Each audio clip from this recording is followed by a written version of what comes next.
اعوذ باللہ من الشیطان الرجیم بسم اللہ الرحمن الرحیم اللہم صلی علی سیدنا محمد وعلی آل سیدنا محمد واصحاب سیدنا محمد وبارک وسلم علیہم۔ سورۃ النساء رکو نمبر 9 آیت نمبر 66۔ وَلَوْ أَنَّا كَتَبْنَا عَلَيْهِمْ أَنِ اقْتُلُوا أَنفُسَكُمْ أَوِ اخْرُجُوا مِنْ دِيَارِكُمْ مَا فَعَلُوهُ إِلَّا قَلِيلٌ مِّنْهُمْ وَلَوْ أَنَّهُمْ فَعَلُوا مَا يُوعَظُونَ بِهِ لَكَانَ خَيْرًا لَهُمْ وَأَشَدَّ تَثْبِيتًا وَإِذًا لَآتَيْنَاهُمْ مِن لَّدُنَّا أَجْرًا عَظِيمًا وَلَهَدَيْنَاهُمْ صِرَاطًا مُّسْتَقِيمًا۔ وَمَن يُطِعِ اللَّهَ وَالرَّسُولَ فَأُولَٰئِكَ مَعَ الَّذِينَ أَنْعَمَ اللَّهُ عَلَيْهِم مِّنَ النَّبِيِّينَ وَالصِّدِّيقِينَ وَالشُّهَدَاءِ وَالصَّالِحِينَ وَحَسُنَ أُولَٰئِكَ رَفِيقًا ذَلِكَ الْفَضْلُ مِنَ اللَّهِ وَكَفَىٰ بِاللَّهِ عَلِيمًا۔ صدق اللہ العظیم۔ ترجمہ آیت نمبر 66 تا 70 سورۃ النساء۔ اگر ہم نے انہیں حکم دیا ہوتا کہ اپنے آپ کو ہلاک کر دو یا اپنے گھروں سے نکل جاؤ تو ان میں سے کم ہی آدمی اس پر عمل کرتے، حالانکہ جو نصیحت انہیں کی جاتی ہے اگر یہ اس پر عمل کرتے تو یہ ان کے لیے زیادہ بہتری اور زیادہ ثابت قدمی کا موجب ہوتا، اور جب یہ ایسا کرتے تو ہم انہیں اپنی طرف سے بہت بڑا اجر دیتے اور انہیں سیدھا راستہ دکھا دیتے۔ جو اللہ اور رسول صلی اللہ علیہ وسلم کی اطاعت کرے گا وہ ان لوگوں کے ساتھ ہوگا جن پر اللہ نے انعام فرمایا ہے، یعنی انبیاء علیہ السلام اور صدیقین اور شہداء اور صالحین۔ کیسے اچھے ہیں یہ رفیق جو کسی کو میسر آئیں۔ یہ حقیقی فضل ہے جو اللہ کی طرف سے ملتا ہے، اور حقیقت جاننے کے لیے بس اللہ ہی کا علم کافی ہے۔ صدق اللہ العظیم۔ آیت نمبر 70 پر 9 رکوع ہوتے ہیں مکمل سورۃ النساء کے۔ یہ جو رکوع ہے منافقین کے بارے میں پڑھتے ہیں۔ ابھی منافق کون ہے یہ کوئی الگ کیٹیگری نہیں ہے، بلکہ مجھ میں آپ میں وہ جراثیم ہو سکتے ہیں منافقت کے۔ تو اس میں جیسے کہ حضرت حضور صلی اللہ علیہ وسلم نے حضرت حذیفہ کو چند منافقین کے نام بتائے تھے، تو حضرت عمر رضی اللہ عنہ نے دریافت کرنا چاہا، لیکن یہ نہیں کہ مجھے یہ بتائیے کہ کون کون منافق ہے۔ جیسے آج میرا آپ کا جو ذوق ہے وہ یہی ہے نا کہ جب بھی ہم کوئی خاص طور پر جب بھی کوئی مائک پر چڑھتا ہے، ممبر پر یا سٹیج پر، یا کوشچن کسی کو پوچھا جاتا ہے تو ایسے جواب دیتا ہے، اپنے آپ کو ایکسکلوڈ کر لیتا ہے، اپنے آپ کو مستثنی رکھتا ہے اس سے جو کچھ کہ وہ کہہ رہا ہوتا ہے۔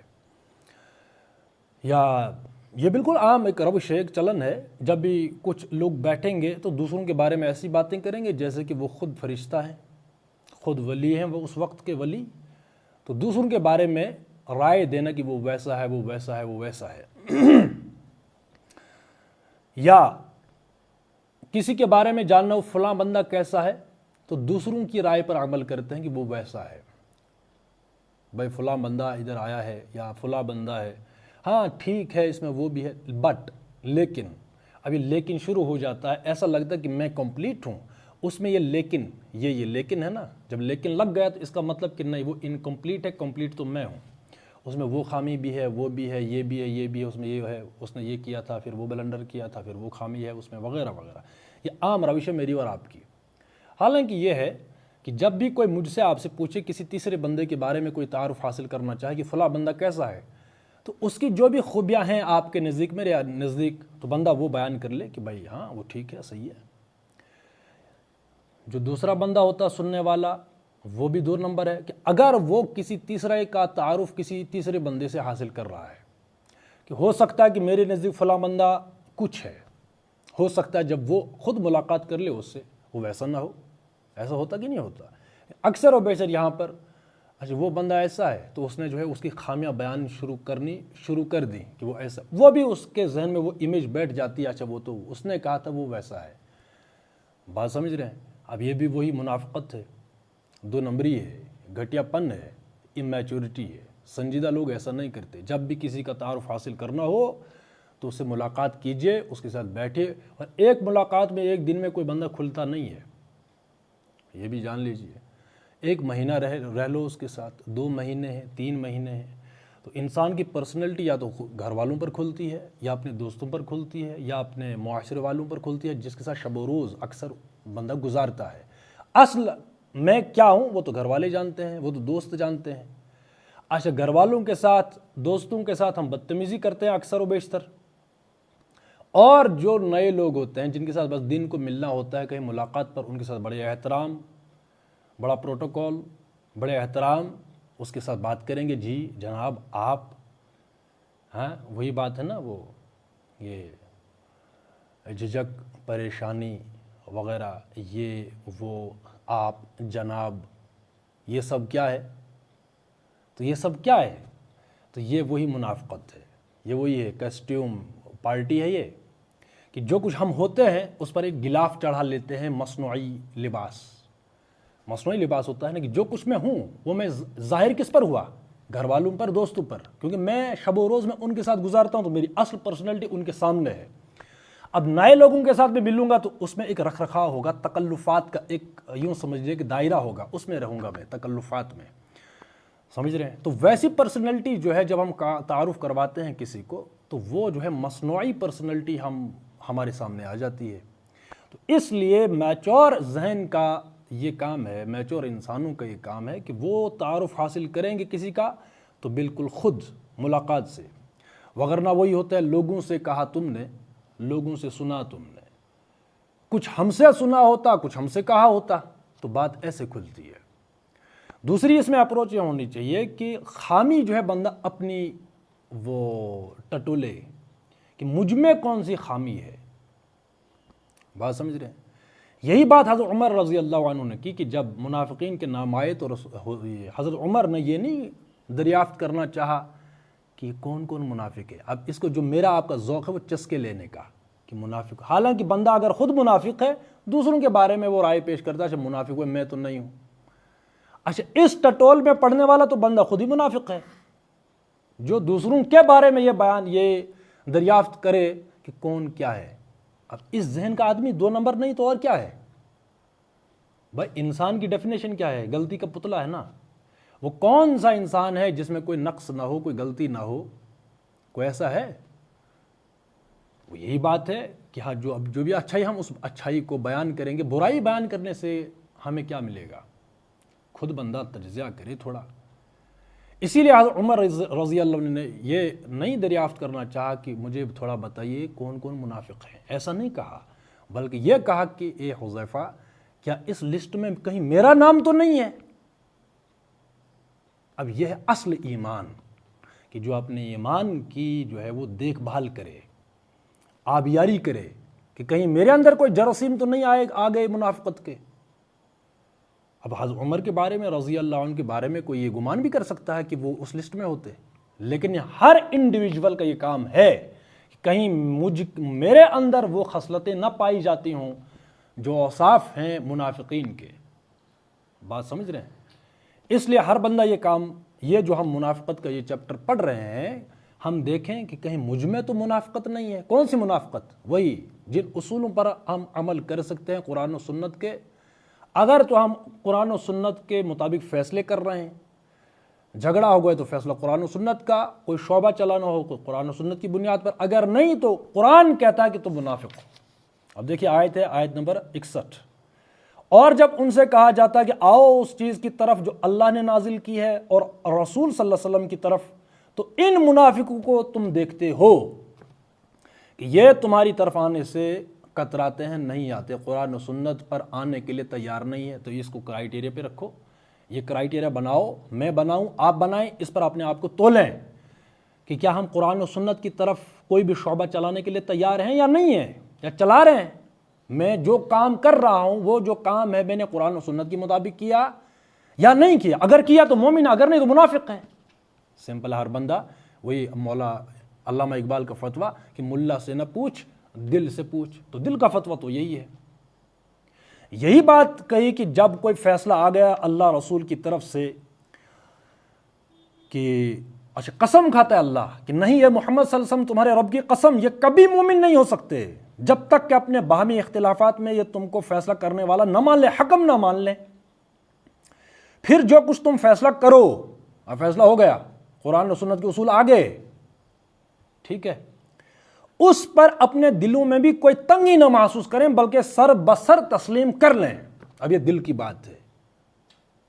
اب اس درجے جو ہے انسان اپنے آپ کا ہی محاسبہ کر سکتا ہے نا کہ میرا دل کتنا مطمئن ہے قرآن و سنت کے اصولوں سے، میرا دل مطمئن ہے رسم و رواج پر، موجودہ نظریات پر، یا قرآن و سنت کے اصولوں پر۔ ہر بندہ اپنے آپ کو فتویٰ دے سکتا ہے ایزیلی، دوسرے پر فتویٰ لگانے کی ضرورت ہی نہیں ہے۔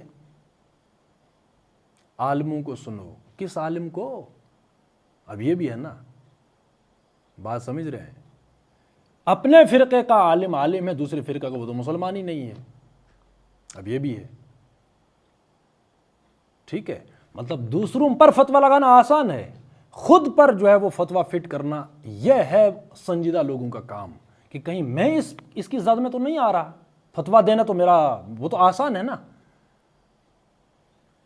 اسی طریقے سے یہ پوچھا جاتا ہے کہ بھائی یہ کون سی تفسیریں پڑھے؟ اگر کسی دیوبندی سے پوچھا جائے گا تو لے دے کہ ہاں وہ بھی صحیح ہے، وہ بٹ اس میں وہ خامی ہے، اس میں تم فلاں بندے کی تفسیر پڑھو۔ وہ فلاں بندہ کون ہوگا؟ وہ اس کی اپنی جماعت کا ہوگا، تو فتویٰ لگانا آسان ہوگا کہ نہیں؟ کون سا فتویٰ کہ اس میں بھی خامی ہے، اس میں بھی خامی ہے، اس میں بھی خامی ہے؟ اچھا کمپلیٹ کون ہے؟ میرے فرقے کا۔ اسی طریقے سے بریلوی سے پوچھو، وہ اپنے فرقے کا کوئی امام بتائے گا، کوئی مفسر۔ تو یہ فتویٰ لگانا، دوسروں پر تنقید کرنا اور نقص نکالنا یہ ایزی ہے۔ ہاں اس میں یہ ضمنی بات ہے، لیکن اس کے ساتھ یہ ہے منسلک بات لگتی ہوئی کہ جب بھی ایسا کوئی پوچھے کہ کیا پڑھیں، بھائی جتنی بھی تفسیریں موجود ہیں پڑھتے رہو، اس میں جو بھی خیر ہے، جو بھی نالج ہے، جو فلسفی ہے، اس کو لیتے رہو۔ کمپلیٹ کوئی بندہ نہیں ہے، کوئی مفسر کمپلیٹ نہیں ہے۔ ایک زاویہ جو ہے، ظاہر سی بات ہے، ایک فیلڈ بندہ پکڑتا ہے تو اتنی سی مختصر زندگی میں کوئی ایک ہی فیلڈ پر بندہ عبور حاصل کر سکتا ہے۔ عبور تو بڑی بات ہے، عبور بھی نہیں لیکن تھوڑا چلو کام تو کر سکتا ہے بندہ۔ تو جتنا علم آئے، وہی احمد جاوید صاحب کا جو قول ہے کہ ہم بڑے آدموں کو دروازہ بنائیں، دیوار نہ بنائیں۔ جب ہم یہ اپروچ کے ساتھ، اس اپروچ کے ساتھ نالج حاصل کریں گے، جتنی بھی تفسیریں ہیں، جو بھی کتابیں ہیں مفید، ہم ان کا مطالعہ کریں گے بغیر تعصب کے کہ یہ دیوبندی ہے، بریلوی ہے، یہ ٹیگ لگا کر نہیں۔ ایسے پھر ہم وہی کچھ حاصل کریں گے جو کچھ ہم حاصل کرنا چاہیں گے، سیکھنا چاہیں گے، ٹھیک ہے۔ تو یہ فتوے لگانے بہت آسان ہے، خود پر بندہ فتویٰ لگائے۔ یہ قرآن و سنت کی یہ آیت جو ہے بنیاد بنا کر کہ کیا قرآن و سنت کے مطابق میں نے کوئی شعبہ چلایا آج تک؟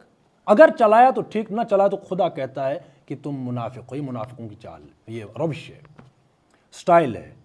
اور پھر یہ کہ جو بھی اصول آئے اس کو دل سے قبول کرنا، دل سے، ظاہری نہیں۔ اسی لیے آخرت میں جو فیصلے ہوں گے وہ دل کے ہوں گے، نیتوں پر ہوں گے۔ اندر کیا چل رہا تھا وہ تو اللہ جانتا ہے۔ اسی لیے وہ جو کسی صورت میں ہے، ایک آیت ہے کہ جو تقوی ہے، تقوی، کسی کے بارے میں یہ مت کہو کہ وہ فلاں متقی ہے۔ کیوں؟ تقوی دل کی بات ہے، اور دل کو کون جانتا ہے؟ خدا ہے، سوائے خدا کے، اللہ کے۔ اسلام کسی پر اور یہ بھی منع کیا گیا کہ کسی کو شہید بھی مت کہو۔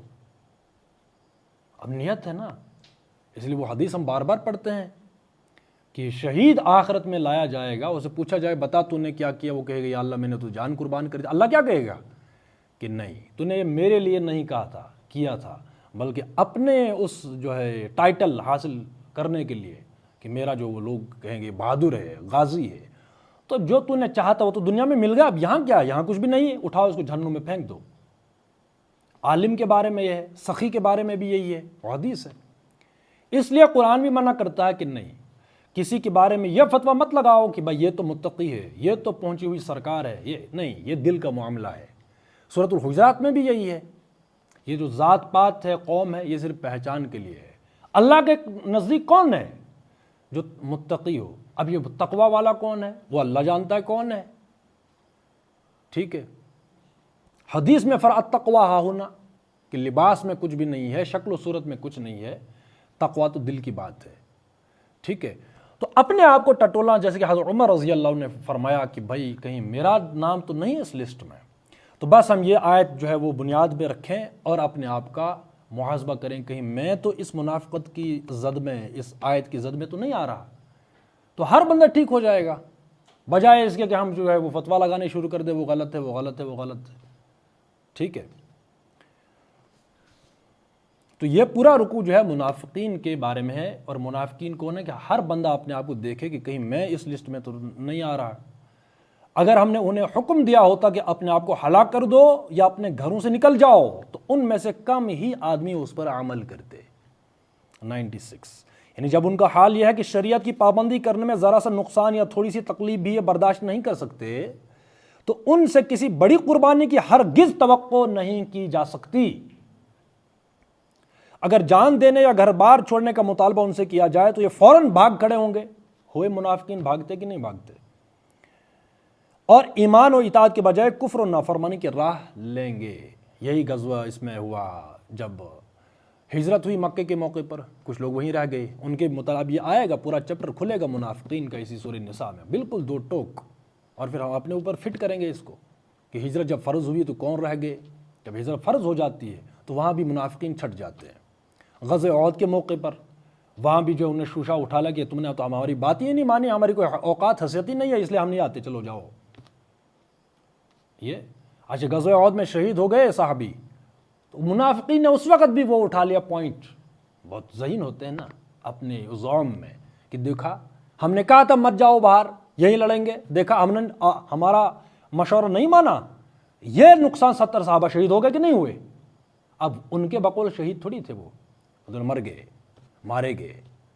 اس پر بھی پورا جو ہے وہ غزوہ اس میں سورہ آل عمران میں پورا ایک چیپٹر ہے ڈیٹیل میں تفصیل. تو منافقین کسی حال میں خوش نہیں ہوتے.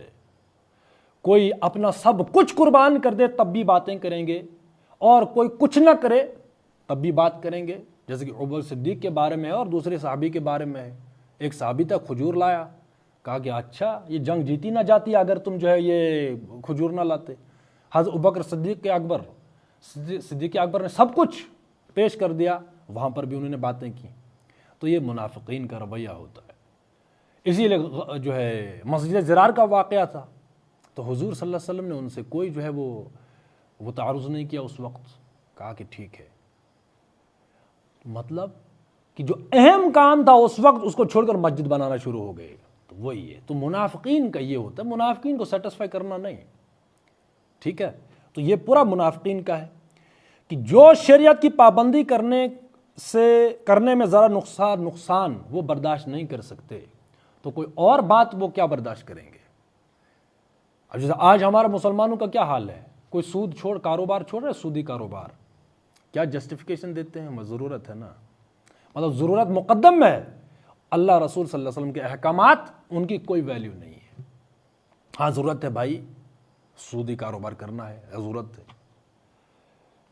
ہم بار بار یہی جو ہے وہ بیان کرتے ہیں، اور جب تک یہ چیزیں ختم نہ ہو ہم تو بولیں گے یہی تو شریعت ہے، اور کون سی نئی باتیں جو ہے وہ گھڑیں گے، ایجاد کریں گے. نکاح کے بارے میں، زنا کے بارے میں، بھائی یہ کیوں نہیں کرتے؟ وہ دل نہیں مانتا. ایسے کیسے ہو سکتا ہے کوئی دوسری شادی کرے گا تو یہاں تو جو ہے ہماری لڑکی کا نقصان ہوگا، یا تو فساد برپا ہوگا.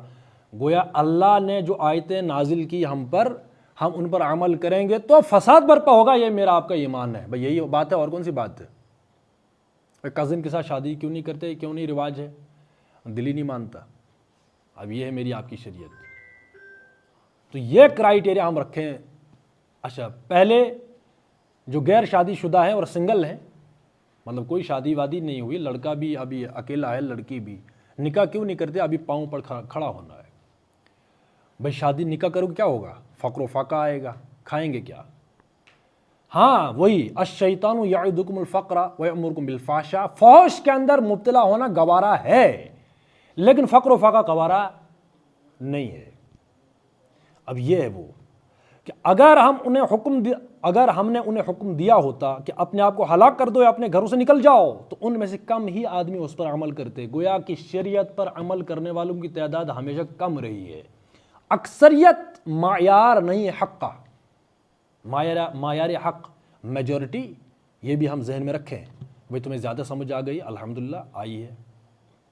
قرآن کہتا ہے کہ اس پر کم ہی لوگ عمل کرتے. اگر ہم نے کہا ہوتا کہ اپنے آپ کو ہلاک کرو یا اپنے گھروں سے نکل جاؤ، ہجرت کر جاؤ، کم لوگ عمل کرتے، تو کم ہی لوگ ہیں. پوری تاریخ ہم اٹھا کر دیکھتے ہیں تو لوگ کم رہے ہیں. اکثریت، قرآن کہتا ہے اکثریت کیا ہوتی ہے؟ گمراہ ہوتی ہے. اس لیے ہم ان کو معیار نہ بنائیں کہ اکثریت تو یہاں جا رہی ہے. یہ صحیح نہیں ہے کہ وہ اکثر ادھر جا رہی تو وہی صحیح، وہ جو ہے وہ حق پر جا رہے ہیں، ایسا نہیں ہے. ٹھیک ہے، تو یہ ہم اچھے سے ذہن میں بٹھا لیں. حالانکہ جو نصیحت انہیں کی جاتی ہے، اب یہ کرو یہ نہ کرو، جو ابھی ہم شریعت پڑھ رہے ہیں، ابھی وراثت کا ہے، یتیموں کا ہم نے پڑھا، مہر کا پڑھا، نکاح کا پڑھا، دوسرے کی نکاح کا، مثنیٰ و ثلاثہ و رباع، طلاق کا پڑھا، یہ ساری چیزیں ہم پڑھائے نہیں. تو یہ حالانکہ جو نصیحت انہیں کی جاتی ہے، اگر یہ اس پر عمل کرتے تو یہ ان کے لیے زیادہ بہتری اور زیادہ ثابت قدمی کا معجب ہوتا. یعنی اگر یہ لوگ شک اور تذبذب اور تردد چھوڑ کر یکسوئی کے ساتھ رسول کی اطاعت و پیروی پر قائم ہو جاتے اور ڈاواں ڈول نہ رہتے تو ان کی زندگی تزلزل سے محفوظ ہو جاتی. اب اس وقت ہر بندہ پریشان ہے کہ نہیں ہے کہ نہیں ہے؟ وجہ ہم ان اصولوں پر چلے جو میں نے اور آپ نے اختراع کیے، ایجاد کی اپنی اپج. اللہ رسول کے احکامات، وہ تو اصول، وہ تو ہمیں اس قابل ہی نہیں سمجھتے ان پر عمل کریں گے وہ خیر ثابت ہوگا. بھائی بربادی ہے، بھائی کیا کر رہے ہو، دوسری شادی کر رہے ہو، کہ وہ سود چھوڑے گا تو وہ کیا کھائے گا؟ ابھی نہ گاڑی ہے نہ مکان ہے تو سود کے بغیر کہاں چلے گا؟ چلے گا بھائی. 2 نمبری نہیں کرو گے تو کیسے ہوگا؟ بھائی ابھی جو ہے وہ نوکری لگنی ہے، رشوت نہیں دیں گے، فلاں بندے کا نمبر ہے، بھائی رشوت دے دو، اس کے پاس پیسہ نہیں، تمہارے پاس تو ہے نا، یہی تو موقع ہے. اب ہم اپنے ایک دوسرے کے مال باطل طریقوں سے ہڑپ. اب یہی تو نصیحت اللہ کہتا ہے کہ اگر نصیحت کی جاتی، جو نصیحت کی جاتی ہے انہیں، اگر یہ اس پر عمل کرتے تو ان کے لیے زیادہ بہتری تھا، ثابت قدمی کا موجب ہوتا. ان کے خیالات، اخلاق اور معاملات سب کے سب ایک مستقل اور پائیدار بنیاد پر قائم ہو جاتے، یعنی اگر ان اصول پر عمل کرتے، اور یہ ان برکات سے بہراور ہوتے جو ایک شاہراہ مستقیم پر ثابت قدمی کے ساتھ چلنے سے ہی حاصل ہوا کرتی ہے. برکت ہمیں برکت آئے گی تو برکات اس کی کیا شرط ہے؟ وہ شرط یہی ہے کہ جو اللہ نصیحت کر رہا ہے اس پر عمل کرنا. جو شخص تذبذب اور تردد کی حالت میں مبتلا ہو، کبھی اس راستے پر چلے اور کبھی اس راستے پر، اور اطمینان کسی راستے کے بھی صحیح ہونے پر اسے حاصل نہ ہو، اس کی ساری زندگی نقش بر آب کی طرح، نقش بر آب پر کوئی نقش بنائیں گے وہ رہے گا کی طرح بسر ہوتی ہے، اور سعی لا حاصل بن کر رہ جاتی ہے. وہی نہ خدا ہی ملا، نہ وصال صنم، نہ ادھر کے رہے نہ ادھر کے رہے. ٹھیک ہے، تو یہ حال ہو جاتا ہے. اور جب یہ ایسا کرتے تو ہم انہیں اپنی طرف سے بہت بڑا اجر دیتے. اب یہ وعدہ کس پر ہے؟ مشروط اجر. اللہ کے اصولوں کو شدت کے ساتھ چلانے کی جدوجہد کرنا، اور جس شعبے کو ہم ایکچولائز کر سکتے ہیں ان کو ایکچولائز کرنا. یہ نہیں کہ اب یہ ہے، اب معاشرہ ہے، اب نہیں. میں سمپل کہتا ہوں کہ جو نظام اور جو سٹائل میرا آپ کا آج ہے لائف کا، وہ میری آپ کی کوشش میں چل رہا کہ نہیں چل رہا؟ تو اگر وہ رسم و رواج، وہ نظریات چل رہے ہیں تو اسلام کیوں نہ چلتا؟ تو سمپل ہے. مال، صلاحیت اور وقت، ان 3 چیزوں کا میکسیمم حصہ جن میں لگ رہا ہے وہ چل رہا ہے کہ نہیں چل رہا؟ معاشرے میں اسی کا چلن ہے. تو اگر مال، صلاحیت، وقت کا میکسیمم حصہ ہم اسلام کے لیے وقف کریں، اسلام کیوں نہیں چلے گا؟ اختیاری ہے. کیا کریں؟ پھر وہ رونا روئیں گے. اندر سے وہی ہے کہ نہیں، یہ نہیں چلنا چاہیے. وغیرہ ویر دیر از اے ول دیر از اے وے. انما الاعمال بالنیات. نیتیں درست ہوں تو کیا نہیں ہوتا؟ بھائی سمپل سادہ سا اصول ہے نا یہ. ابھی ہم بیٹھے ہیں تو بیٹھے ہیں، نہ بیٹھتے تو کتنے ہم وہ ہیلے بہانے جو ہے وہ بھی ایجاد کر کے سامنے رکھ دیتے. آتے کہ نہیں آتے؟ اب فرصت نہیں ہے، اب مجھے ادھر جانا ہوتا ہے، وغیرہ وغیرہ، کتنے بہانے ہوتے ہیں. یہ ہو جاتا ہے پھر. تو مطلب کہ جب بندہ کسی کام کو کرنے کی ٹھان لیتا ہے وہ ہو جاتا ہے بس. اب یقین ہو، لیکن اب وہی ہو غالب کا کہ اگر یقین ہوتا تو ہم تو مر جاتے نا، لیکن مرے کیوں نہیں؟ ہمیں پتہ تھے سب بکواس ہے، سب فریب ہے. موڈ خراب ہو جاتا کہ نہیں؟ سارا موڈ خراب کر دیا. کیوں؟ تو نے ایسا وعدہ کر لیا کہ بھائی ہمیں پتہ تھا تو مکار ہے. ایسے ہوتا ہے آدمی کے ساتھ. ہم نے یہی اصول اپنا لیا خدا کے ساتھ. اسی لیے تو ہم عمل نہ کرتے، نہیں کرتے نا، کیوں؟ یقین نہیں ہے۔ اگر نہ یقین ہوتا تو ہم عمل کرتے وہی کہ خوشی سے مر نہ جاتے، اگر اعتبار ہوتا تو ہم تو خوشی سے ہی مر جاتے کہ اس نے تو آج وعدہ کیا ہے، لیکن وہی گانا اے وعدہ شکن، بات سمجھ رہے؟ تو یہ جہاں یقین ہو بندہ عمل کرے گا، جہاں کوشش ہو کام ہو جاتا ہے۔ پھر موٹیویشن لیکچر ہم سنتے ہیں، وہ کہاں کون سا کام ہے جو ہو نہیں ہوگا، try and try again, try and try again, کس کے لیے؟ بس یہ چھوٹی موٹی چیزوں کے لیے، اس پر جو ہم پورا کھپا دیتے ہیں سب کچھ، وقت بھی، پیسہ بھی، صلاحیت بھی، سب کچھ، کیوں نہیں ہوگا؟ چونٹیوں کی مثال دیتے ہیں، وہ چونٹی دیکھو دیوار پر چڑھ رہی ہے، گر رہی ہے، چڑھ رہی ہے، گر رہی، تو اس کے لیے بڑی فلاسفی ہمیں سوچتی ہے، تو لیکن اسلام کو چلانے کے لیے کوئی فلاسفی نہیں، اس میں کیا کریں بھائی؟ اندر سے وہ پکار آتی ہے کہ نہیں اس میں کوئی مزہ نہیں ہے، تو مزہ ہے نا، جس چیز میں ہمیں مزہ آتا ہے ہم وہ کرتے ہیں، سیٹسفائی بندہ ہونا چاہیے نا۔ وہی ہے نعمان سجاد نعمان صاحب کا وہ کہ ہم تو انڈیویجول اطمینان کے غلام اور کتے ہیں۔ اب یہ ہے جب یہ والی چس ہو کہ بھائی مجھے مزہ چاہیے، اسلام میں کیا مزہ ہے؟ شادی کرنی ہے تو تھوڑا وہاں جو ہے وہ ہٹو بچو پروگرام نہ ہو تو شادی کائے کی شادی ہے؟ ابے چھوڑو یار، ایک دن کی شادی کرنی ہے اور تم یہاں پر بھی جو ہے وہ مولوی بنے بیٹھے ہو، اللہ اللہ کر رہے ہو، ابے کیا ہے، تھوڑا جو ہے ہنسی خوشی انٹرٹینمنٹ ہے وغیرہ وغیرہ۔ اب پورا کا پورا جو ہے واہیات اور جو ہے وہ اسراف اور تبذیر اور نمود و نمائش کے لیے پیسہ خرچ ہو گیا۔ اب جس کے پاس جتنی کیپیسٹی ہوگی وہ اتنا ہی پیسہ خرچ کرے گا شادی پر، سادگی وادگی نہیں ہوتی۔ ایک بندے کی جو آمدنی ہے ماہانہ 2 لاکھ، اس کی سادگی کیا ہوگی؟ اب بتائیے ایئرلی کتنا وہ کماتا ہے؟ ایک بندے کی جو ہے ماہانہ 5 لاکھ ہے تو اس کو کیا، وہ کیا سادگی، اس وہاں کیا سادگی؟ ایک بندہ جو 20,000 کماتا ہے ماہانہ، اس کو بولے سادگی، بھائی اس کی سادگی ویسے ہی ہوگی جتنا کہ اس کا خرچہ ہوگا، اسی سے آمدنی ہوگی۔ وہ بھی یہی کہے گا چلو 20,000 تو میری تنخواہ ہے، کماتا ہوں، چلو بھائی، لیکن شادی تو ایک ہی بار آنی ہے نا، تو اس انٹرٹینمنٹ پر اس کے بھی 50,000 جائیں گے۔ 20,000 کمائی والا جو ماہانہ کماتا ہے، تو جو بندہ 5 لاکھ کماتا ہے ماہانہ، یا 2 لاکھ یا لاکھ، تو اس کا کتنا جائے گا؟ تو جائے گا تو اتنا ہی ہے نا۔ اب یہ ہے وہ ہے یہاں کہ میرا مقصد کیا ہے، مقصد نہ ہو تو یہ بھی ضروری ہے، پھر یہ بھی جان لیں۔ جو جانوروں کی سطح پر زندگی گزارتا ہے نا، کوئی مقصد نہیں ہے، کوئی نصب العین نہیں ہے، تو پھر یہ چیزیں بھی ضروری ہیں، وغیرہ خشک زندگی گزار کے کیا کرنا؟ بھائی لطف تو لینا ہے نا، تو شادی آ گئی تو بھائی ٹھیک ہے، لے آؤ جو مرضی ہے، پھر جو بھی وہاں ہوگا، ٹھیک ہے، جام، شباب اور کباب اور شراب، یہ ساری چیزوں کا جو ہے وہ مکسچر ہے کہ نہیں ہے، یہ کمبینیشن ہے، تو یہ بالکل ٹھیک ہے، تو ایک تک بنتی ہے جب مقصد نہیں ہے۔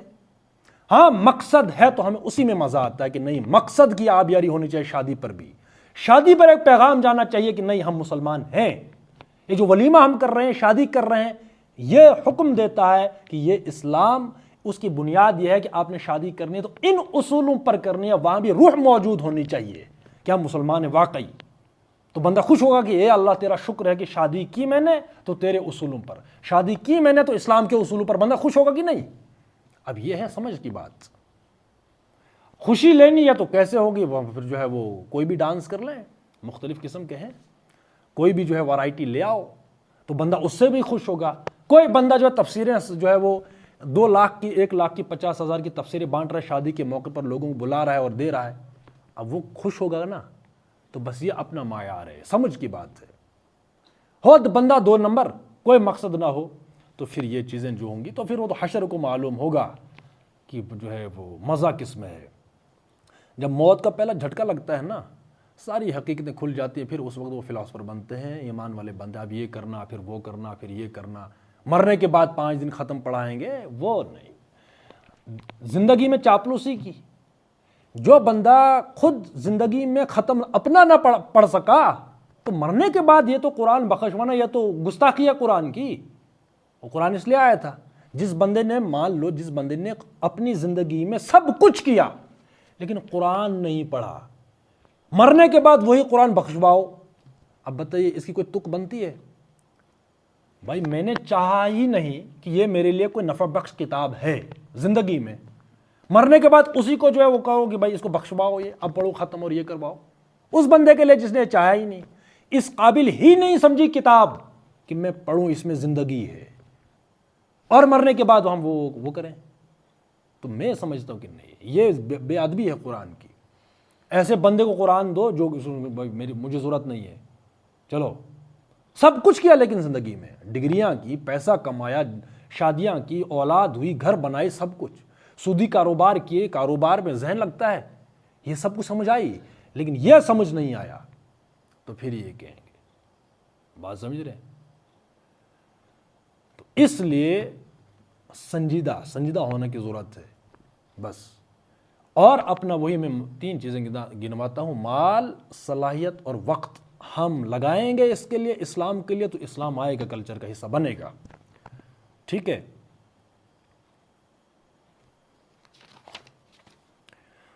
اور جب یہ ایسا کرتے، ان اصولوں پر چلتے، تو ہم انہیں اپنی طرف سے بہت بڑا اجر دیتے اور انہیں سیدھا راستہ دکھا دیتے۔ تو جب بندہ سیدھے راستے پر چلتا ہے تو وہی راستے کھلتی چلی جاتی ہیں۔ وہ آیت بھی ہے کہ جو بندہ کوئی برا کام کرتا ہے بدی کا، تو اس کے لیے وہی ہم اس کو جو ہے وہ بہتر بنا کر پیش کرتے ہیں، اس کو وہی اچھا لگنے لگتا ہے۔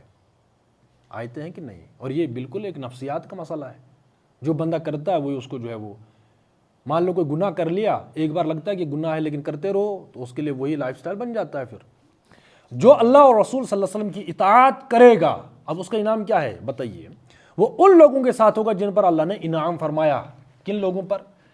من النبیین، نبیوں کے ساتھ، یعنی انبیاء علیہ السلام، ان لوگوں کے ساتھ ہوگا وہ۔ اب اتنا بڑا انعام ہے، کمپنی ہم ڈھونڈتے کہ نہیں، ساتھ ہر جو بھی کوئی سمجھاتا ہے تو کیا کہتا ہے؟ فلاں بندے اچھے لوگوں کے ساتھ رہو، برے لوگوں کی صحبت سے بچو، یہی کہتے ہیں نا۔ اب اللہ تبارک و تعالیٰ کہتا ہے کہ جو اللہ رسول کی اطاعت کرے گا وہ ان لوگوں کے ساتھ ہوگا جن پر اللہ نے انعام فرمایا، یعنی انبیاء علیہ السلام اور صدیقین اور شہداء اور صالحین۔